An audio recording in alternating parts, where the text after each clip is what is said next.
The Pixel 7 and 7 Pro are finally here. Yes, well, kind of. You can buy them tomorrow in the store and pick them up, but as you probably noticed, or you will notice, all the reviews dropped today. That's because the embargo officially lifted. So that means that everybody who's had them for the last week or two can finally talk about their experiences, show off the screens, not have Google tell them to take their phone videos down, and you can get objectively, hopefully, maybe the real deal on the performance. Now you're probably wondering where my review is at. My unit is actually en route. So Google with the Team Pixel program sending me the 7 Pro. It's supposed to get here today. That's awesome. I will get videos out as quickly as I can in a prudent and responsible manner to tell you about my experience. However, other people's reviews are dropping today. And that's a good thing because you can get some information on them. Today is the last day you can pre-order the phone, and you can get all those great pre-order deals. Like you can get at Best Buy, you can get up to a $200 gift card and trade-in credit for your Pixel 6 Pro. You can get, well, towards the Pixel 7 Pro, you can get up to a $100 gift card and trade-in credit towards the Pixel 7. That's great. Same thing with Amazon, same thing with Google. And I've got links in the description if you want to use those. However, you want to know if the phone's good. And there are lots of people out there who are going to be dropping reviews today. And that's cool because it gives people some insight. I'm going to take me at least a week or two to mess with the phone before I can give you mine. So here's some stuff that I want to give you to think about while you're watching these reviews so you can help yourself navigate through and find out if you want to get one or not. Because, well, I don't want you to miss out on an opportunity, and I don't have a review to give you to tell you my thoughts on it. So, one, look and see if people talk about improved connection quality, signal strength, and things like that. That was a big problem with the Pixel 6. That was probably the biggest problem that folks had, having signal issues, bad signal, poor connectivity, signal dropping out. If you have people talking about that stuff, which I don't expect to see this, these are things I want you to look for improvements to tell you if the phone is good and if it's repaired the sins of the past with the Pixel 6. So, is the connection improved? There's a new modem and a new chip. The new Tensor G2 has a new Samsung modem. It should be better.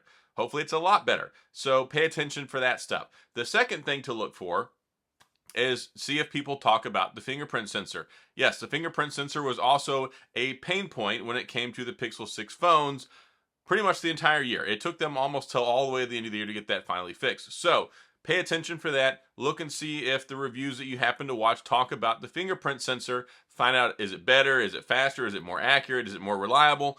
All that good stuff. The third thing that I would say look for is how is the facial unlocking technology? How broad is it? What does it cover? Can you use it when you pay for stuff? Can you use it with Google Pay?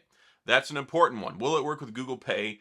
How well does it work? Is it accurate? Is it effective? Did they test it out? Can somebody else's face unlock it? Things like that. That's something important that you would want to know about. Also, will the phone overheat? And this is kind of a broad thing. And some people reported the Pixel 6 overheating. Mine only ever overheated if I tried to record it on 4K 60 for longer than 5 or 6 minutes outside in the really hot sun. So pay attention to that. Was it overheating during gameplay? Is it getting super hot? While people were doing benchmark testing or while they were running it for long periods of time, was it getting warm? Was it getting hot? Was it overheating the phone? Did the phone freeze up? Did it impact the battery life? And that's kind of another segue. There's like a three-pronged thing that we had with the battery life on the Pixel 6 and 6 Pro. They were getting warm, battery life was not great, and there was a cell standby issue. So there was some standby issues with the connectivity on the back end with the signal that were draining battery, whether it was ghost drain, whether it was active drain. There was a lot of battery draining problems with the Pixel 6 and the 6 Pro.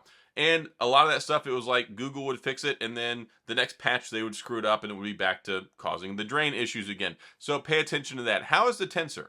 Is it actually worthwhile? Does it perform well? This is not something we're really looking at traditional benchmarks. And I made a video the other day. I talked about how the Google Tensor and the Tensor 2 are very, very misunderstood in the tech community because everybody's just looking at benchmarks.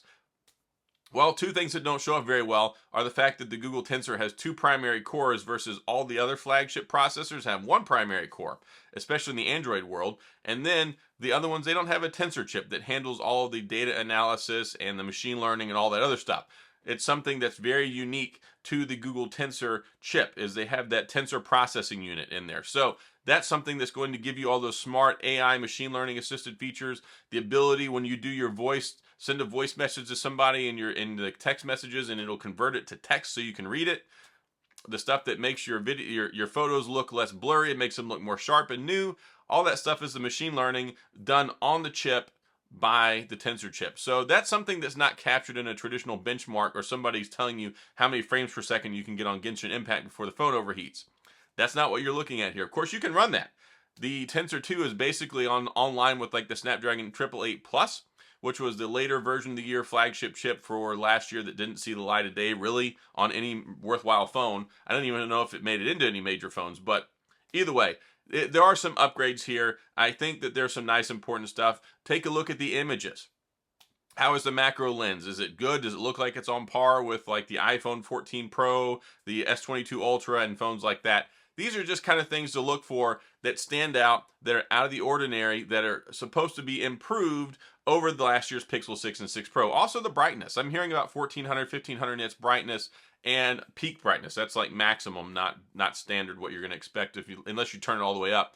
These are things that you want to look at and kind of evaluate and see what other reviewers are talking about. Are these areas improved? Are they better? Are they about the same? Is it the status quo? Is it business as usual? Or did Google really take some steps in the right direction to make the phone stand out and not just be a success from a marketing perspective because previously it didn't sell very many phones, but is it actually something that's going to stand on its own? Is it going to be a phone you're going to enjoy, you're going to want to use for 3 to 5 years, and offer the value that you expect from the brand? I mean, the prices look good. They're attractive. $599 for the Pixel 7, $899 for the Pixel 7 Pro. I think they're competitive. I just made a video yesterday talking about how the Pixel 7 Pro is worth the price point, but I'm just say this right now. I think the Pixel 7 is right for most people.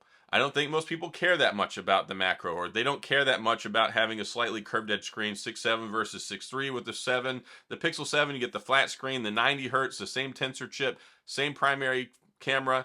You got the upgraded selfie camera, which is the same as the 6 Pro had last year. So I think that at $599, the Pixel 7 is probably going to be running for or tied with phone of the year. It's going to be best value flagship probably by a wide margin, and I think it's going to bring a lot to the table. I hope I'm right. I hope there's no issues. I hope there's no snags. The whole point of this video is not to highlight those, but to take a look at it and see, okay, if I'm a Pixel 6 or 6 Pro user, these enhancements, these upgrades, are they worthwhile? Is it something that's improved over the product I have now that I want to trade it in? Because, well, the trade-in deals won't last forever. These gift cards won't last forever, and a lot of people are trying to make a decision on the day it comes out or within this 1 week or 2 week window, while hopefully there's foreseeably some pre-order or early launch deals out there that you can take advantage of. Also, there were a lot of people that sat on the fence for the Pixel 6 and didn't want to get it. A lot of people don't like to buy first generation technology, and rightfully so.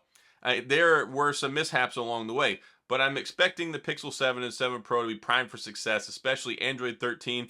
Already a couple of months into it, right out of the gate. As soon as the phone launches, got the new stuff, the new hardware, the new updates, and the same price as last year, which is pretty impressive, especially in today's day and age with the way the economy is and everything else, and inflation out the wazoo. This is something that I think this will be the benchmark phone moving forward with Google. I think when people look back at the Pixel 6 series, this will be the defining phone where they finally pivoted. They really bring that A game with the Pixel experience for people to get one of the phones and say, okay, there are a lot of compelling reasons to pick this up over a different phone, and it's not just the same old stock Android experience. So we'll see what happens. Anxious for mine to get here. Again, like I said, my 7 Pro should be here today. My 7 and my Pixel Watch should be here tomorrow.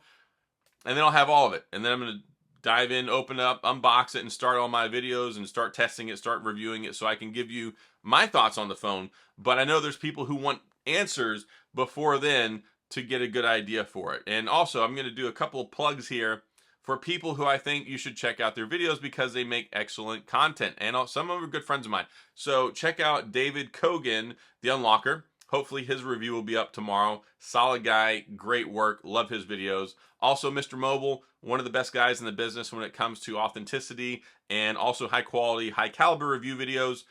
Go check his out as well. I don't have links because I'm publishing this before they come out. But these two guys, go check theirs out. If John Rettinger has anything, I like his videos as well.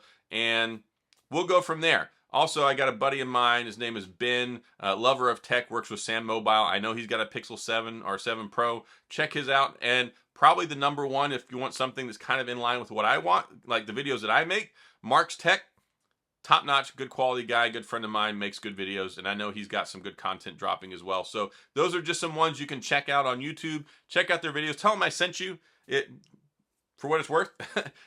Maybe it'll make them feel good, but here's the thing. I want you guys to get good quality, kind of a comprehensive look at the phone and what it brings to the table if it's something that you're interested in. If not, keep the status quo, hold on to your phone, move along, we'll see what the next phone looks like. But that's all I got for this video. This is just really, I want to sit down, tell you what to look for, what to highlight, what should be improved, and where you can get some good sources until I can get my video out. And never made a video about this like this before, but it occurred to me, let me try and steer people in the right direction to get some good info along the way. So that's all I've got. If you have any questions or comments, please go in the comment section. I will get back with you. If you enjoyed this, if you found this helpful, please hit the like and the subscribe button and the little notification bell if you want updates when new videos come out. And as always, thanks for being here. I appreciate you watching, and I'll see you guys next time.